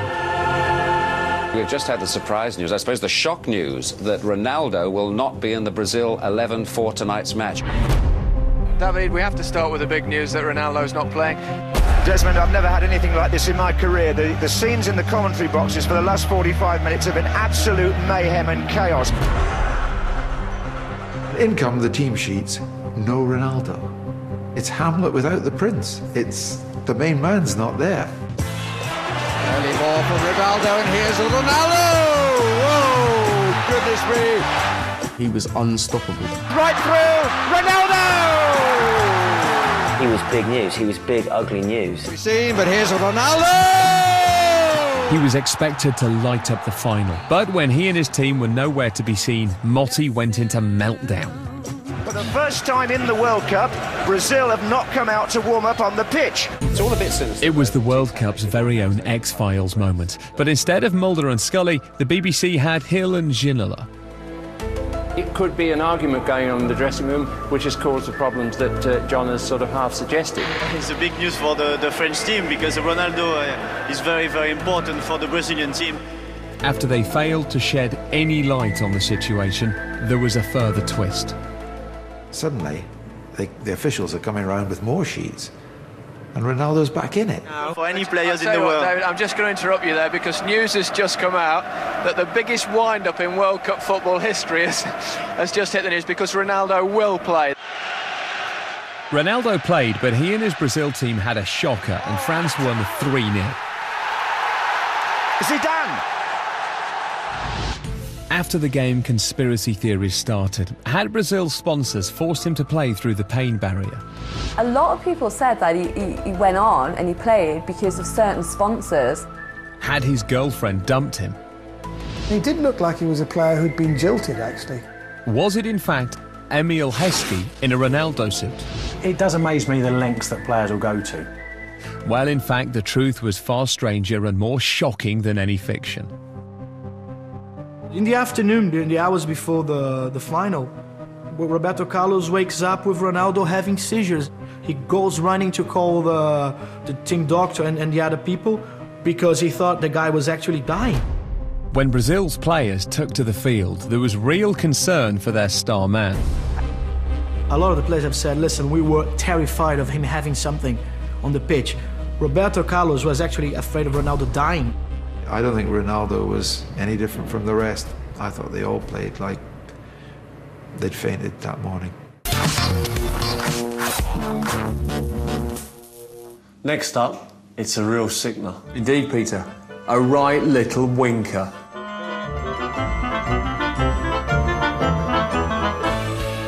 In 2006, England had a chance of winning the World Cup, and his name was Wayne Rooney. However, in the quarter-finals, there was another player as good as Rooney, but he played for Portugal, and his name was Cristiano Ronaldo. They were teammates back in Manchester, the best of friends, although they made a very odd couple. You've got a friend. They were made for each other.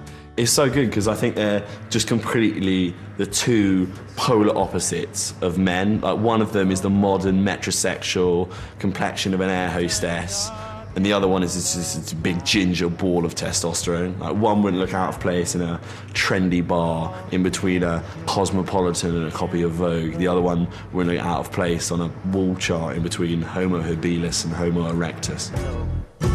You've got a friend. But at the World Cup, friendship was put aside, even before the match had kicked off. He knows Wayne Rooney, and, you know, he's told his mates and whatever, you know what I mean, we can get him. With the scores at 0-0, we were all hoping that Rooney was going to squash Portugal's tender dreams. But instead, he tried to squash Carvalho's tender parts.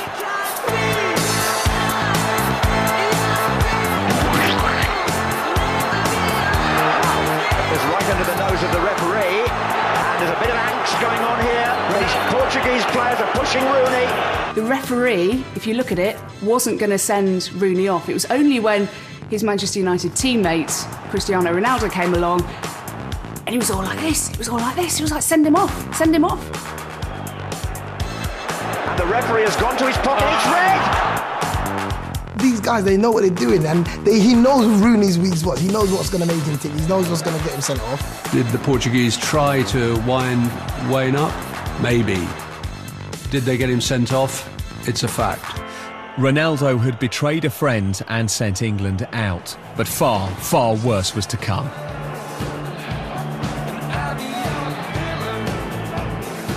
The wink was like, you know, I got him. Do you know what I mean? But I felt like he got me too. Do you know what I mean? Like, we all felt like he got us. I mean, I absolutely couldn't say what I was shouting at the TV. Everyone in the room was fuming. They were just like, I can't believe he's done that, oh my God. I could have just put my foot through the TV. He'd winked. He winked. It even got the boys in the studio worked up. Look at that. Has he just winked there? Please tell me no. I think there's every chance that Wayne Rooney could go back to the Man United training ground and stick one on Ronaldo. No. But while the nation worked itself into a lather, Ronaldo didn't see what all the fuss was about. I say, referee, this is its fault, but I don't say red card because Rooney, it's my friend. Whatever you say, Ron. Yeah.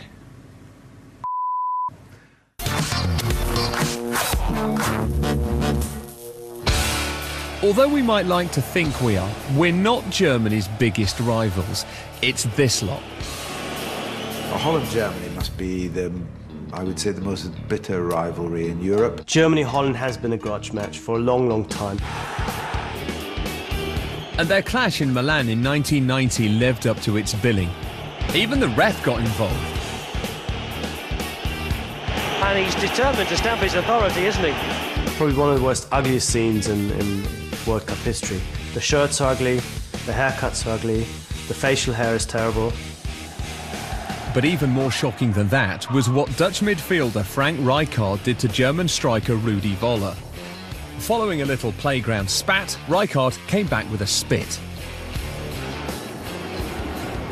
Did he spit at Voller as he ran past? Was that my imagination? Let's hope so. It was just one of the most disgusting things I think that's ever been caught on camera. It was a full projectile gob. It's absolutely gross. There is no worse way to insult a German than to spit in his mullet. Well, there is. You do it twice. Well, there was no doubt about it then. Rijkaard spat on Voller as he walked past him, and that, Bobby, is atrocious. The mullet was so thick, it takes Voller a couple of seconds to actually realise, I mean, he's spat in my hair. I thought he was going to kill him. I thought at that moment he was going to kill him. Then he saw how big Rijkaard is and he thought, nah, spitting is horrible. But spitting in a mullet, Washburn dog, not good news. What's that, Pete? It's the hand of dog. Poor, Peter. Very poor. All right, it's the paw of dog. No, here's the hand of God.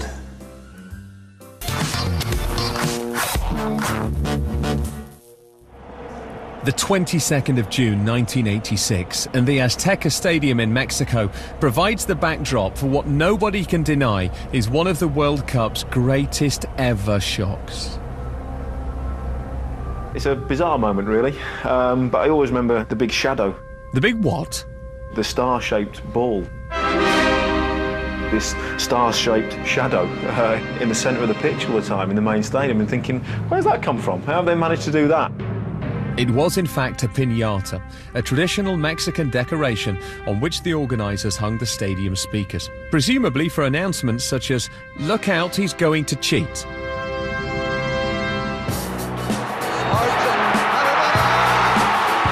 The Hand of God goal was singly the most ridiculous goal of all time. I mean, I just remember being absolutely gobsmacked by it. This wasn't fair. Dad, this isn't fair. Why is this happening?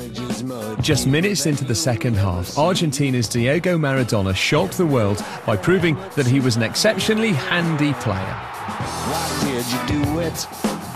Why did you do that thing? Everyone saw the hand straight away. I mean, on the bench we all saw it. As Peter Shilton went to punch it, we saw him go up and we saw his hand come up and we saw him flick his head but his hand, and we saw him run away, but people do that. He looked back when he ran away expecting the free kick. The big thing from his point of view was obviously the fact that he celebrated as though it was a legitimate goal. And we just thought, well, the referee's going to give a free kick. Millions of people all over the world saw what happened, but sadly not the person who mattered most. It was the first time sort of on live TV with a worldwide audience that someone had blatantly cheated. Was it a use of the hand that England are complaining about? Well, certainly his arm was up. Peter Shilton protested immediately. Sometimes things happen. It's inexplicable how on earth a referee could miss that. We just couldn't believe that the referee or the linesman didn't see it. It's just sheer frustration that the referee and the linesman hadn't done their job properly, hadn't seen it, and that in a World Cup quarter-final was just unacceptable. On the subject of people not doing the jobs properly,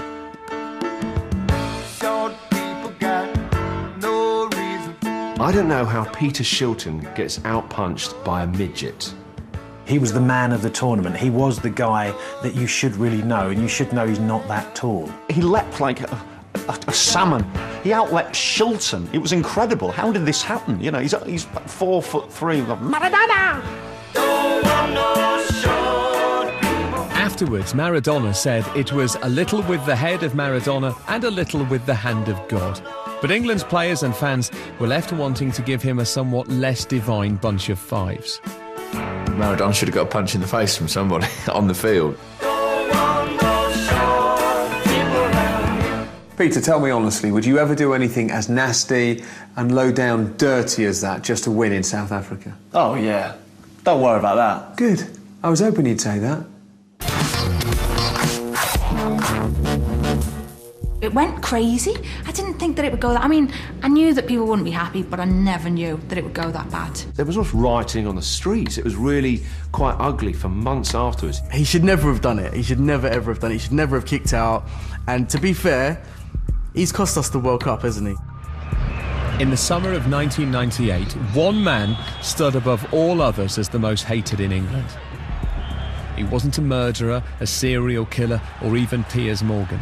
But when David Beckham got sent off at the World Cup in France, it was such a shock that in the eyes of an angry nation, he became public enemy number one. England-Argentina in France 1998 was sizzling hotter than a Buenos Aires barbecue. And when Argentina's Diego Simeone attempted a one-man spit roast on David Beckham, he responded in the way that any self-respecting bleach-blonde midfielder should, with a girly flick of his leg. I couldn't see what had happened, you know, and I can see Simeone falling over, but then like really play acting. I was thinking, no, just get over it. Despite the kick being about as vicious as a loved-up butterfly, the ref saw it as violent conduct and sent Beckham off. And a red card for David Beckham. Yeah, it was a bit stupid and a bit crazy straight in front of the ref, but let's face it, he didn't actually do anything to him. It was a petulant little flick, and it certainly, I don't think it should have been a sending off. When I saw it on TV, I was like, he got a straight red for that. Simeone had pulled out the oldest trick in the book of old tricks and Beckham fell for it. Wind him up with a nasty dig, wait for him to react, and then put on a frankly ridiculous show for the ref. It was interesting, it happened 2-3 minutes into the second half, and you wonder if the team took at half-time from the Argentinians was get into him, you know, because he's starting to dictate the pace of the game. The night just got worse for Beckham and England. They lost the match and there was only one person to blame. But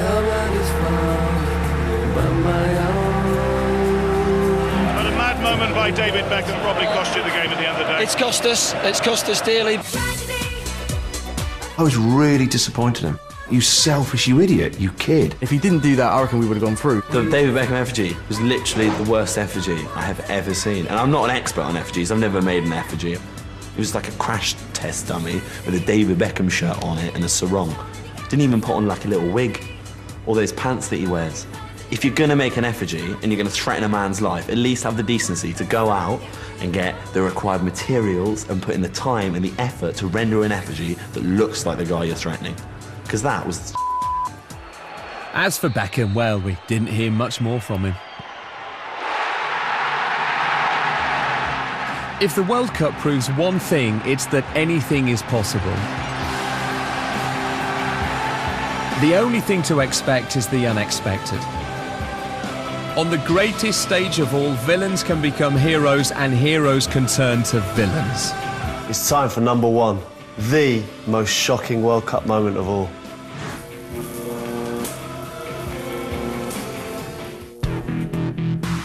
It was the evening of July the 9th, 2006. The air seemed charged with the promise of seismic electric passion. No, nothing to do with Sven and Ulrika. This was the World Cup final between France and Italy, and 750 million jaws around the world were about to simultaneously hit the floor. I remember watching that with my mates and honestly turning to each other. We could not believe that had just happened. I must admit, my heart dropped. It was just a pub I was into, utter silence. No one knew what to say. You were like, wow. Yeah, it's one of those things that, yeah, you can't believe actually happened, but it did.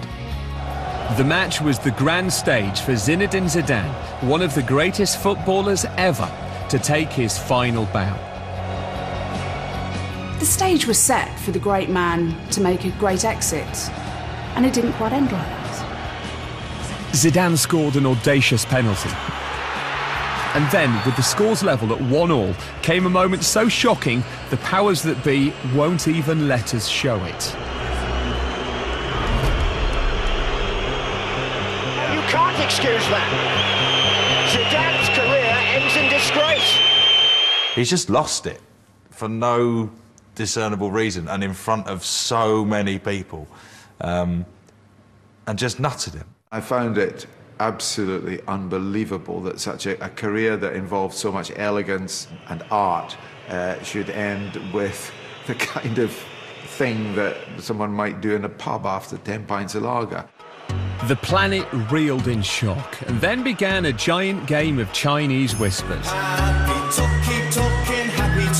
He must have said something horrendous, you know, just out of order, inexcusable, to provoke that reaction.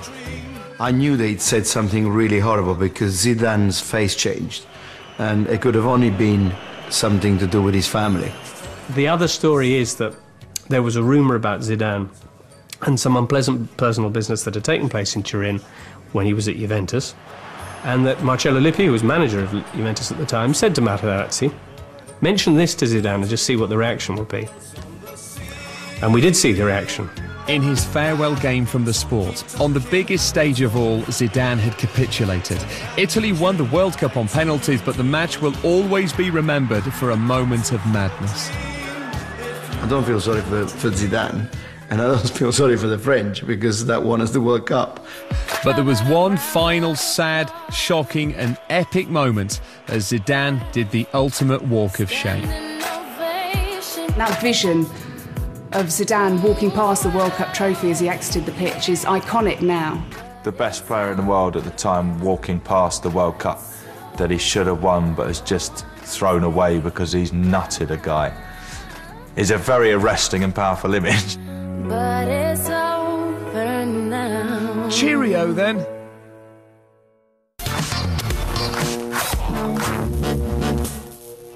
So that's it. Up until now, those are the greatest shocks of the World Cup. And there'll be more soon. Another tournament's worth of drama and glory and dreams, and maybe this time... Richard, stop. Don't say it. But Peter, would it really be such a shock if we could... Shh.